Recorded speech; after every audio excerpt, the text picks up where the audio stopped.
1% घमंड नहीं तेज प्रताप यादव जी के पास। तेजस्वी जी तो घमंड के पुलिंदा बने हुए हैं। तो पुलिंदा बनिएगा तो बिहार के लोग छोड़ेंगे आपको? क्या आपको लगता है बिहार के लोग जब घमंड थोड़ा सा आया तो 2005 में विदा कर दिया आपको, तो अब घमंड बर्दाश्त करेंगे?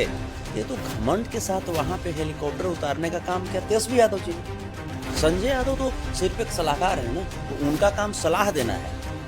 वो तेजस्वी यादव जी को जैसा सलाह देते हैं, तेजस्वी यादव जी को अच्छा लगता है। नेता का भी विरोध है। शिवानंद तिवारी जी ने चुन करके कहा, स्पष्ट लहजे में कहा, अब्दुल बारी सिद्दीकी जी ने स्पष्ट लहजे में कहा, 10 नंबर के बाहर प्रदर्शन हुआ। आप विरासत जो प्राप्त कर लिया हाईजेक करके, ये आपने धोखा किया ना भाई के साथ। कि लालू प्रसाद यादव जी की विरासत को खंडित कर रहे हैं, वो सभी के सभी जयचंद हैं।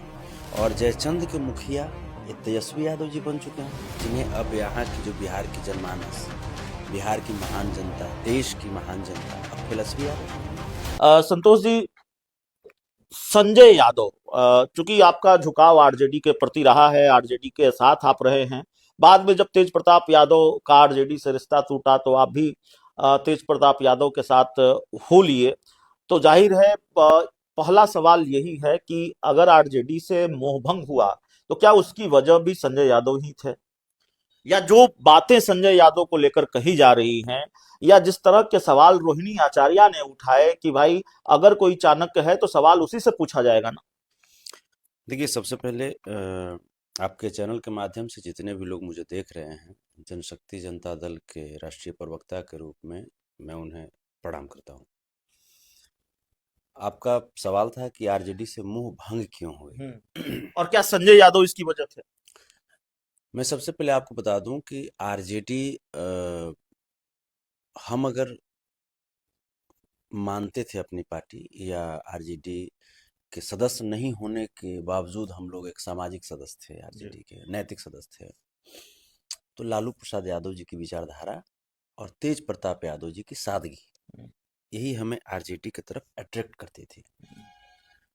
लेकिन जब हमने देखा कि एक ऐसे व्यक्ति को षड्यंत्र करके पार्टी से बाहर किया गया, जो लोगों के लिए एक्सेसिबल हैं, बहुत इजी वे में लोगों से मिल लेते हैं, और रियल में लालू प्रसाद यादव जी की विचारधारा जो है वो अपने अंदर वो समाहित किया है। और अगर वैसे नेता को दरकिनार किया जाएगा, षड्यंत्र करके पार्टी और परिवार से बाहर किया जाएगा, तो लालू प्रसाद यादव जी की विचारधारा यही कहती है कि हमेशा न्याय के साथ खड़े रहिए, अन्याय का विरोध कीजिए। जयचंद का जिक्र बार बार होता है आरजेडी में, क्या वो जयचंद संजय यादव हैं? क्योंकि अक्सर जब पार्टी से अलग होने के बाद तेज प्रताप यादव ने इसका जिक्र किया तो नाम नहीं लिया उन्होंने संजय यादव का, लेकिन वो जयचंद का जिक्र करते हैं। देखिए, जयचंद इतिहास की अगर हम बात करें तो जयचंद की जो मानसिकता रही है, वैसी मानसिकता रखने वाले लोग जितने भी हैं जो लालू प्रसाद यादव जी की विरासत को खंडित कर रहे हैं, वो सभी के सभी जयचंद हैं। और जयचंद के मुखिया ये तेजस्वी यादव जी बन चुके हैं, जिन्हें अब यहाँ की जो बिहार की जनमानस, बिहार की महान जनता, देश की महान जनता अब तेजस्वी यादव कहने लगी है। तो ये जयचंद के मेन मुखिया बन गए तेजस्वी यादव जी। तो ये अब लालू प्रसाद यादव जी की पार्टी नहीं रही आरजेडी। लालू प्रसाद यादव जी की विचारधारा वाली जो पार्टी है वो जनशक्ति जनता दल बन चुकी है। आप देख रहे होंगे, आप रैलियों की अगर हम बात करें, मात्र जनशक्ति जनता दल को अस्तित्व में आए लगभग 1 से 1.5 महीने हो गए थे।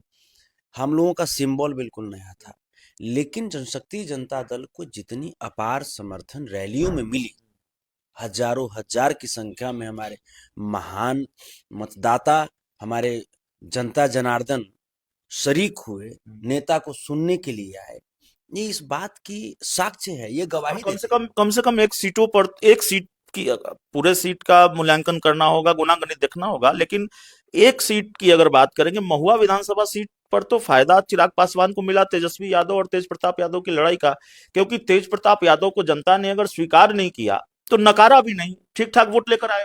नहीं नहीं, आप तेज प्रताप यादव जी की तरफ से लड़ाई की बात कह ही नहीं सकते। वो तो अधिकार की बात कर रहे थे।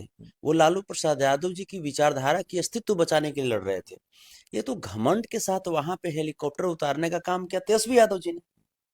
भाई महुआ में जो विकास हुआ है, हमारे जनशक्ति जनता दल के माननीय राष्ट्रीय अध्यक्ष श्री तेज प्रताप यादव जी के द्वारा मेडिकल कॉलेज दिया गया 400 करोड़ से ऊपर की वो। अब वहां पे जो उन्होंने मूलभूत सुधार किए, इसके बाद इंजीनियरिंग कॉलेज देने की बात उन्होंने की, इसके बाद उन्होंने महुआ को जिला बनाने की बात की, इंटरनेशनल लेवल का स्टेडियम बनाने की बात की, भारत पाकिस्तान की मैच कराने की बात की। ये दूरदर्शी विचारधारा लालू प्रसाद यादव जी की विचारधारा में रहती थी, जो तेज प्रताप यादव जी वहां पे उन्होंने बताया, लोगों ये को जो सुनाया। पूरा प्रकरण हुआ, महुआ का पूरा प्रकरण तेजस्वी यादव जी और जयचंदू की घमंड की वजह से हुआ। नहीं, रोहिणी आचार्य और बाकी जो पूरा प्रकरण हुआ, परिवार के अंदर जो चीजें हुई, उसको कैसे देख रहे हैं? उसके लिए क्या वाकई संजय यादव जिम्मेवार हैं, या ये पूरी तरह से पारिवारिक मामला है? नहीं, संजय यादव कौन है? हुई Sanjay Yadav, I don't know about it. Sanjay Yadav तो सिर्फ एक सलाहकार है ना, तो उनका काम सलाह देना है। वो तेजस्वी यादव जी को जैसा सलाह देते हैं, तेजस्वी यादव जी को अच्छा लगता होगा। भाई मतलब आश्चर्य इस बात की होती है कि लालू प्रसाद यादव ऐसे नेता जिनको दुनिया सलाम करती है, हार्वर्ड यूनिवर्सिटी, ऑक्सफोर्ड यूनिवर्सिटी, जिनको बुला करके जिनसे ज्ञान प्राप्त करती है, और उस घर में एक हरियाणा का कुरुक्षेत्र का आदमी। कुरुक्षेत्र की क्या है? कुरुक्षेत्र की विशेषता क्या है? कुरुक्षेत्र की विशेषता है, महाभारत में जब आप जाएंगे, कुरुक्षेत्र की विशेषता है कि दो भाइयों को आपस में लड़वाने वाली भूमि है। वो रक्त रंजित हुई है आपसी खून से। और वहां का एक चश्मदीद गवाह कौन था? कुरुक्षेत्र में जब दो भाई लड़ रहे थे, जब दोनों भाइयों का सर कट रहा था, खून बह रहा था, तो धृतराष्ट्र जी को दिव्य दृष्टि से कौन सुनाया करते थे खबर? संजय।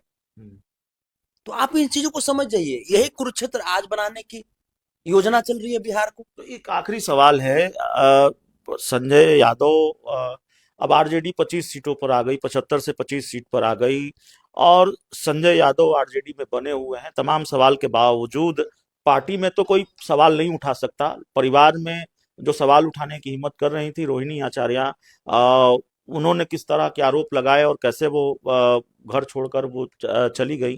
तो सवाल ये है कि संजय यादव से तेजस्वी यादव का मोहभंग नहीं हुआ तो फिर आरजेडी के भविष्य को कैसे देखते हैं? और ये जो कृष्ण अर्जुन की जोड़ी है, तेजस्वी तेज प्रताप यादव की जोड़ी है, वो कभी फिर साथ नजर आएगी कि नहीं नजर आएगी? देखिए, सबसे पहली चीज आपने कही कि जो नेता हैं उनकी आवाज के आने के बजाय, उनके विरोध आने के बजाय पारिवारिक विरोध जारी है। ये बात बिल्कुल 100% सही नहीं है। नेता का भी विरोध है। शिवानंद तिवारी जी ने खुल करके कहा, स्पष्ट लहजे में कहा। अब्दुल बारी सिद्दीकी जी ने स्पष्ट लहजे में कहा। 10 नंबर के बाहर प्रदर्शन हुआ, सिर्फ आरजेडी दफ्तर के बाहर, आरजेडी दफ्तर के बाहर भी प्रदर्शन हुआ। तो ये बातें सिर्फ नेताओं की नहीं है, ये बात सिर्फ आरजेडी परिवार का नहीं है, ये बात सिर्फ लालू परिवार का नहीं है। ये हर भारतवासी, हर बिहारवासी चाह रहे हैं कि तेजस्वी यादव की बुद्धि खुल जाए, लेकिन खुलने वाली नहीं है, क्योंकि वो सड़ा हुआ बादाम खा चुके हैं। तो कब खुलेगी? जब वीआईपी पार्टी की तरह जीरो पर आ नहीं, जाएंगे? पढ़े लिखे नहीं है ना, हमारे नेता उनसे आगे हैं। आप विरासत जो प्राप्त कर लिए हाईजेक करके, ये आपने धोखा किया ना भाई के साथ। हमारा आप देखिएगा, हमारे नेता के द्वारा एक निश्चल भाव दिखाया गया। उन्होंने कभी कुर्सी की बात नहीं की, उन्होंने कभी सत्ता हथियाने की बात नहीं की। वो हमेशा भाई के साथ खड़े रहे थे ना। वो बोलते थे हमेशा कि मैं कृष्ण की तरह मैं अर्जुन का साथ देता रहूंगा। इसीलिए मेरा सवाल है, आखिरी सवाल है, कृष्ण अर्जुन एक होंगे कि नहीं होंगे? आज के डेट में कृष्ण की भूमिका में बिहार की, देश की महान मतदाता बन चुकी है, और अर्जुन की भूमिका में जनशक्ति जनता दल के राष्ट्रीय अध्यक्ष तेज प्रताप यादव जी हैं। अब हमारी जो रथ है वो जनता जहां लेकर के जाएगी, लेकिन जनता जानती है कि लालू प्रसाद यादव जी के बड़े पुत्र होने के नाते ही नहीं, बल्कि वो तमाम फैक्टर है जिसके वजह से राष्ट्रीय जनता दल का बागडोर तेज प्रताप यादव जी के हाथ में मिलना चाहिए था।